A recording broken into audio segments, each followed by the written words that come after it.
와치부, 이 시간에는 필리핀 미군 재주둔을 살펴보겠습니다. 베네수엘라 마두로 대통령과 더불어 반미 친중을 외치던 로드리고 두테르테 필리핀 대통령이 친중을 접고 다시 미국과 손을 잡아 중국이 깡패처럼 군림하고 있는 남중국해에 미국이 개입할 수 있는 길을 열어주었습니다. 두테르테 필리핀 대통령은 2021년 7월 30일 미국과 맺은 방문군 지휘협정 종료 통보를 철회한다고 밝혀 유기한이지만 필리핀에 미군이 다시 들어올 수 있게 했습니다. 두테르테 대통령은 2020년 미국과 맺은 방문군 지휘협정을 종료한다고 일방적으로 미국에 통보해 미국과 외교적 마찰을 빚었는데요. 방문군 지휘협정이란 국내에서 활동하는 외국 군대의 법적 지위를 인정하는 협정으로 한국에 붙박이로 주둔하는 한미 상호 방위 조약과는 다른 것이지만 미군이 잠시라도 필리핀에 들어와 활동할 수 있기에 중국 입장에서는 남중국해를 두고 미국과 마주하게 됩니다. 필리핀은 1986년 피플파워 시민운동으로 무능하고 부패한 마르코스 대통령을 몰아내는 과정에서 주둔하고 있던 미군까지 몰아냈습니다. 필리핀에 주둔하고 있던 미군은 1992년 완전히 철수했습니다.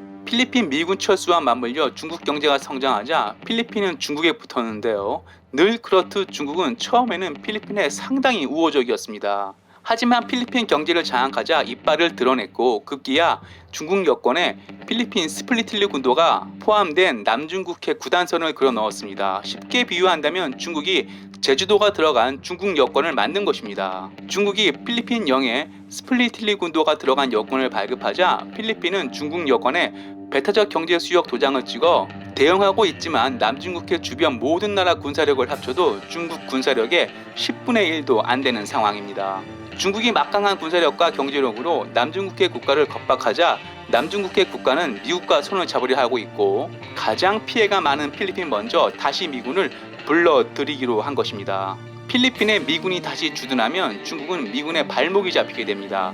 남중국해 오른쪽에 길게 있는 섬나라 필리핀은 태평양에 진출하려는 중국에는 넘어야 하는 장애물입니다. 이런 이유로 중국은 어떻게든 필리핀을 친중 반미 국가로 만들려고 부단히 노력해왔고 중국이 가장 원하는 그림인 필리핀 미군 철수라는 성과도 얻어냈습니다.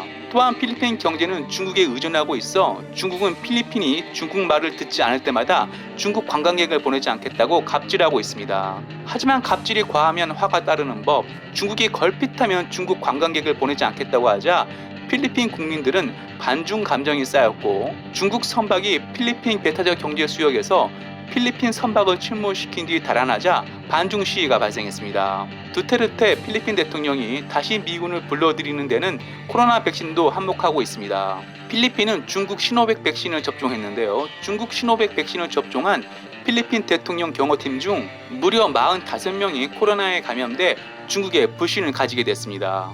친중이었던 두테르테 대통령의 방문군 지휘 협정 철회는 남중국해 다른 나라에도 영향을 미칠 것입니다. 와치우 마치겠습니다. 유익했다면 구독, 좋아요, 땡스 부탁합니다.